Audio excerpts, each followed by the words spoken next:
Good afternoon, you're through to NUX. How may I help you today? Hi, I keep seeing your pedals online and people are reviewing them and no one can believe how good they are. So would you be willing to send me out some pedals to compare to the likes of Strymon, Boss, Brown Amplification, and just see how your pedals, which are way more affordable, stack up against those? I see. Another one who doesn't quite believe the hype. Okay, sure. We will send out what you've asked for to compare to your fancy pedals. Expect a delivery with you shortly. Oh, brilliant. Okay, well, I'll expect that. Just one more thing. Is it pronounced NUX, NUX, or what? Because everyone seems to pronounce it differently. Don't worry how you pronounce it. Just go and see how good they are for yourself. And one other thing. Don't feel too bad you spent way more money on pedals than you needed to. So, welcome back to another video, and we have got a lot of ground to cover today in this video. So, first of all, just some kind of, housekeeping as it were. I did reach out to NUX, as that little intro just suggested there, and asked them to send these pedals out to me and sort of gave them the idea that I wanted to shoot it out against, my much more expensive board that I've built over the last couple of years kind of thing. And they said yes, and that's it. They haven't told me, anything else. They just agreed to the video, sent me the pedals, and that's it. And the prices that I've put in the title, just disclosure on that as well, it doesn't include the board or the power supply. It's just the like-for-like kind of prices of the NUX versus my stuff. And with the NUX pedals, I did try and pick things that I felt were the closest to what I had that NUX offers, sort of thing. So what we'll do, we'll go through and compare each one first, and we'll try and kind of get through, as many kind of comparisons, combining pedals as we can kind of thing. And then we'll come back and do a little bit more of a kind of closer look of each kind of pedal, tell you a little bit more about each one, because these things, they just pack, so much into each one. They're just trying to really push the envelope with them kind of thing. And then I'll come back and share final thoughts on what exactly this comparison has taught me as someone who's been addicted to buying pedals, but not just based on this, based on, the last good few years, like I said, of building that, buying and selling pedals. I've just been absolutely mad for it. So I will share what I have learned on that journey. So let's get straight into it.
Right, let's take a closer look at the NUX stuff then. We'll start off with the drive. So this 65 overdrive here, it's based on the Vemuram Janray, and I kind of thought it would be a pretty sort of nice, clear, transparent overdrive.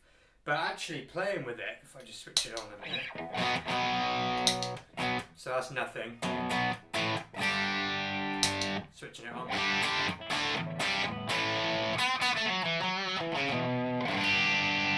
And if we wind up the gain a bit more and the level, you'll hear how much gain's actually in this thing. Again, off.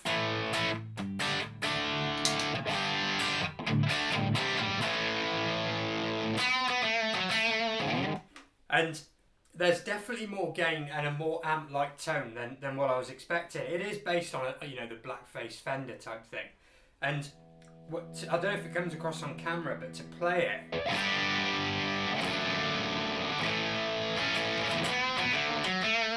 it's got a very, very forgiving sort of squish to it, ultra rich kind of harmonic sound. And if I back the gain back off, because I do prefer it when it's a little bit lower, more.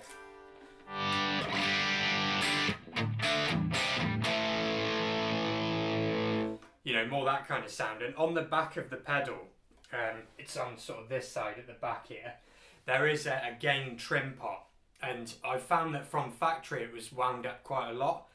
So what I've done is wound that back down. It's very, very subtle. It's a saturation trim. It ain't going to go from one extreme to the other. It's just sort of controlling how much kind of implosion you get, if you know what I mean. Because I suppose being based on the blackface, sound, when you drive those amps naturally, they have a unique way of sort of collapsing in on themselves, and that's the drive sound of those amps. So definitely impressed with that. And moving on to the Queen of Tone, which I shot against my Protein. So with the Queen of Tone, this side here, see, I didn't realise it's actually a 4-in-1, not a 2-in-1. Whereas obviously the brand Protein is just 2-in-1. It's a Nobles and a Blues Breaker. This thing, you've actually got a hell of a lot more going on. So on the one side, this side is your Blues Breaker circuit.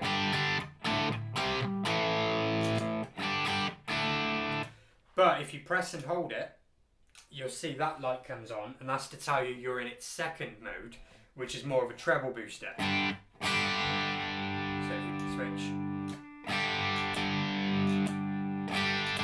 Normal. Switch to treble boost.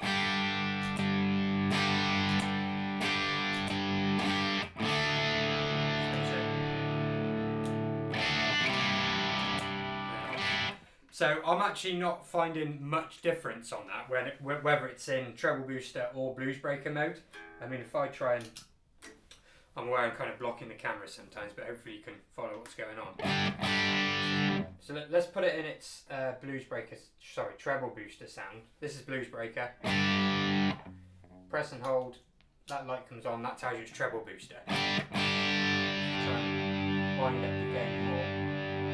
Maybe we'll hear the difference more when it's got more drive on it.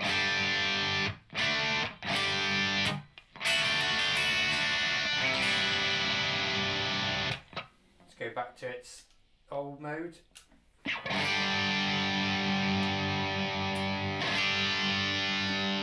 So on that side, I'm not actually hearing that much difference between those two modes in the room. They're both quite kind of bright. You can push it a fair old bit, to be fair. So that's that side.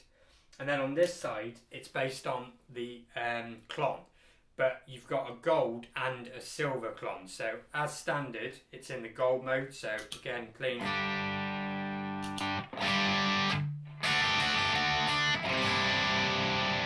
So that's its gold.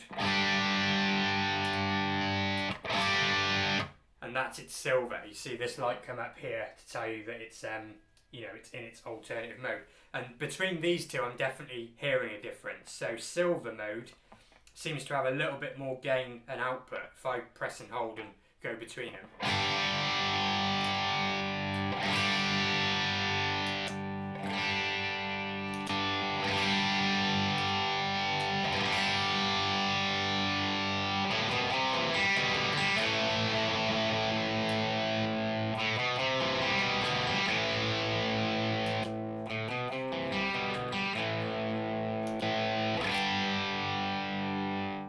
So between the silver and gold there, you've definitely got 2 levels of gain. So you've literally, I would say it's a 3-in-1.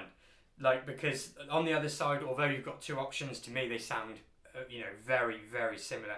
Whereas the Klon side, definitely 2 distinct sounds.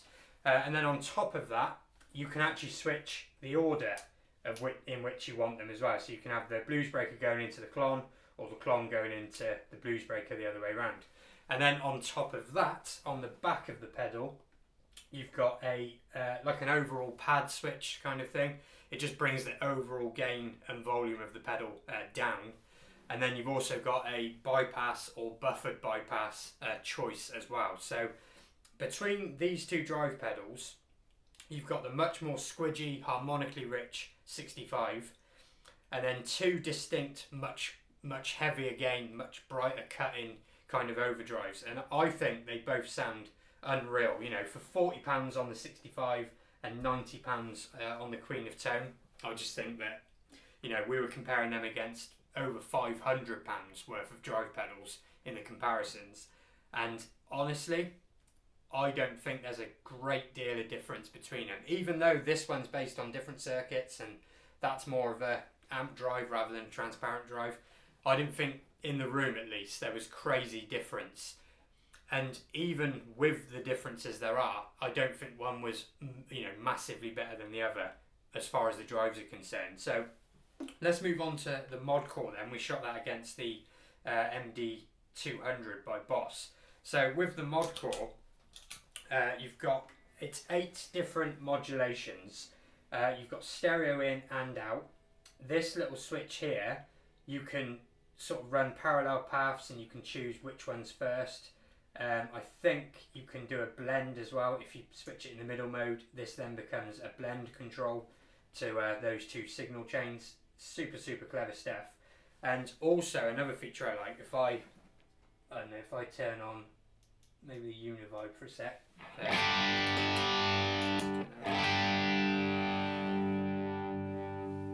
This control in the middle now acts as like a tap tempo, so listen.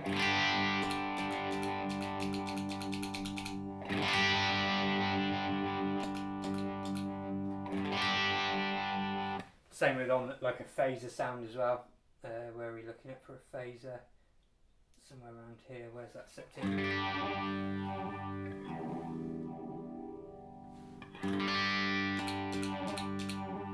So now we've got loads.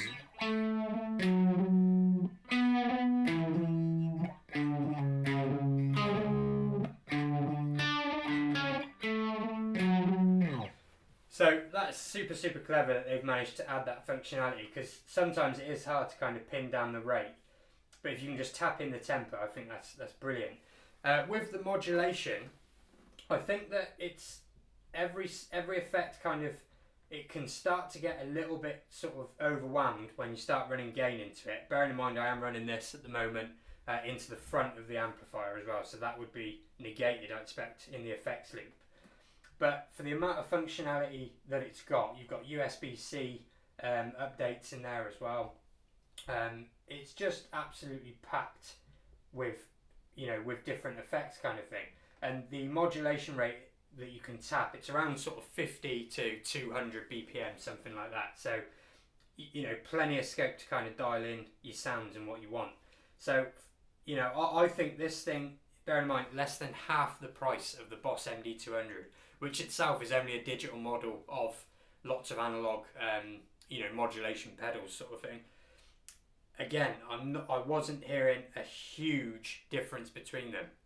It's pretty crazy. So let's get on to the analog delay.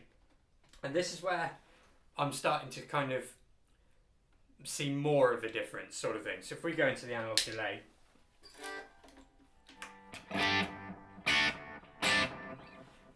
you've got, all the way up to 300 at the top end, right the way down to about 20 or so at the low end. You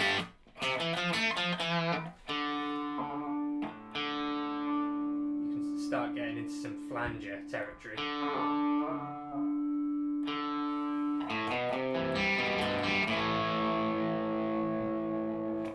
And, it's a very nice simple analog delay. However, there is one thing with this that I have picked up on whilst using it. So if I bring a longer delay time again. Let's bring the blend up so you can hear it a bit more. Lower the repeats. Right, so that's a a slightly kind of edge of breakup delay sound.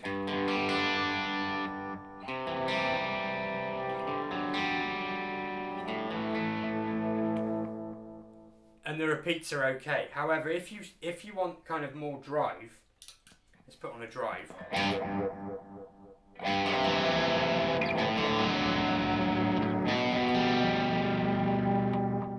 I'm not sure if you can hear that. Those repeats are starting to get weird, kind of almost digital sounding artifacts in them. Let's go again.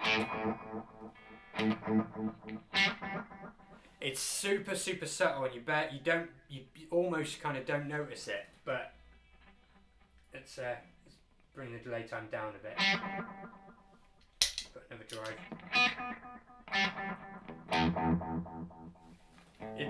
I don't know if you can hear it through the video, but trust me, in the room, it's very subtle. It's almost nothing, but compared to the Boss, which is, aside from the fact that analog delay does decay, but it's an ultra kind of clean, super kind of controllable and true delay.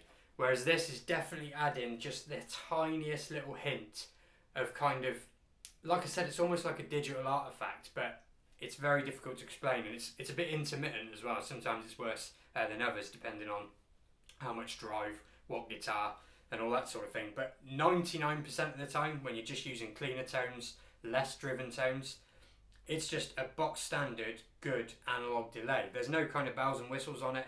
The controls are nice. You got repeat, obviously a delay time, and a blend. The blend is a nice touch.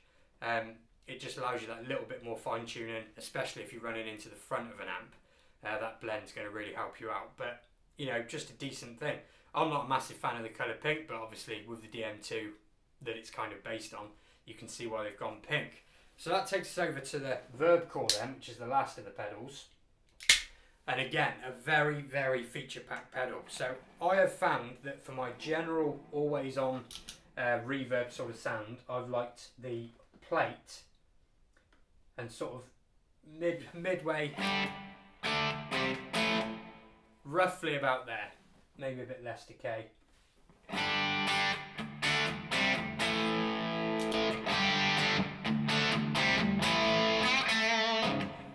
So I found that to be a reasonably kind of pleasant, subtle enough reverb for when you're kind of just playing on your own and you just want something, just to fill in those gaps sort of thing. And that's where I'd probably leave that the vast majority of the time. But you have got, I know you can't really see the modes on there, I will put a picture of each pedal up as we go along. But you have got these mode switches here. So I'll give you a real quick kind of run through, just basic, of what each one sounds like at 12 o'clock, because otherwise you will be here all day. You've been here long enough already. Take all the drive off. So that's called Room. That is a very, very subtle reverb. I might even dial that one in and have that one as an always on. Yeah, do you know what? I take everything back with the Hall. That's probably what I'd do.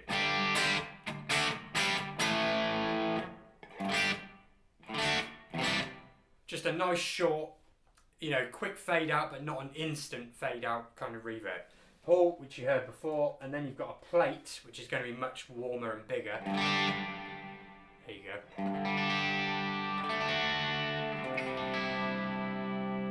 That's what I used on the more kind of ambient bit on the comparison, and you can dial that really kind of, right up. This acts as a tone control here on the reverbs a lot of the time, the tweak knob. So now you can see.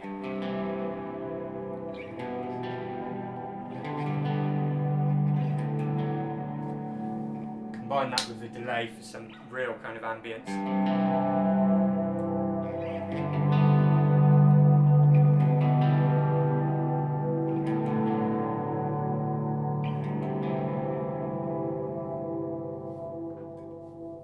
And it's still going. So plenty of scope there for kind of your ambient, soundscapey type sounds. Then you've got some more kind of damp and shimmer kind of effects. If I dial that back a bit.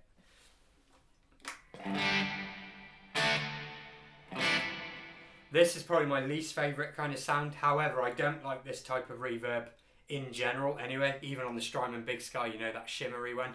It's not my thing. If I dial it in more, you'll be able to hear what I mean. You see, you've almost got like chorusy sounds in it. However, what is quite cool is another little feature. If I just hang that down.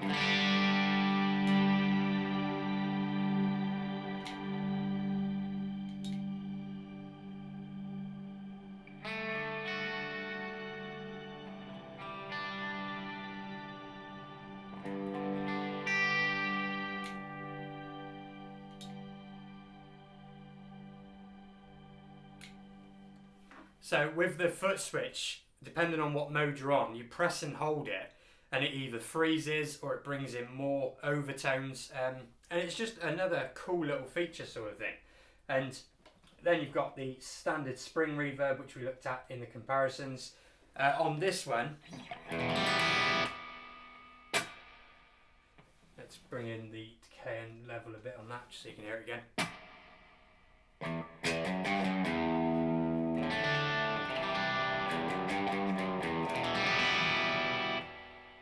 So this one I think could do with a bit of work, to be honest. It is a passable spring reverb and there's plenty of control of it. But I think, especially comparing it to the Flint on the spring side, I don't think the spring is at that level kind of thing. It's close, it's usable, but it isn't as good as a more expensive spring reverb emulation. That's kind of my thoughts there. I think that's more Strymon authentic. get it more right than NUX. But what do you expect? It's more money, man. And then you've got two more kind of modulation ones. This is a tray verb, so you can imagine that's why I compared it to the Flint really, because tremolo and reverb, except for that is one kind of setting, so you've got less control of each, but you heard it in the comparisons. And you can go nice and slow on the tremolo, as I've shown you there. Dial it back a little bit more.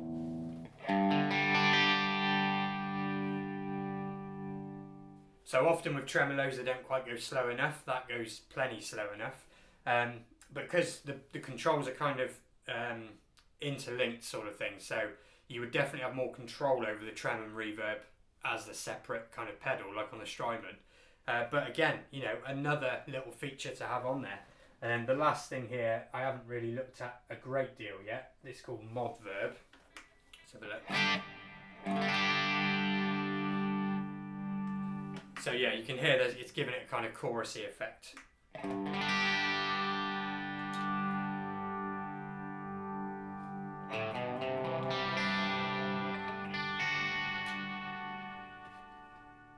And then you can kind of press and hold to bring in even more of that chorus effect. So, you know, once again, you've got stereo in and out on this one, USB-C updates as well. There is more things up here, so you can lock your your settings. You can go on tone lock and just save it. And then there's a couple of more little tweakable settings as well for your tail, you know, your tails and stuff like that, for when you're running like a dual signal path, for you to blend the tails between the two paths. So between the mod core and the verb core, you know, you've just got unbelievable amount of flexibility for two single size pedals. And I'm sure they do the time core as well, which arguably would have been a better comparison to the Boss, just because obviously the Boss has got a lot more features, but I was only interested in basic delay sounds. But yeah, between those three pedals, you could get the mod core, the verb core and the time core, and still have good change from the price of that one Boss pedal. So masses and masses amounts of flexibility.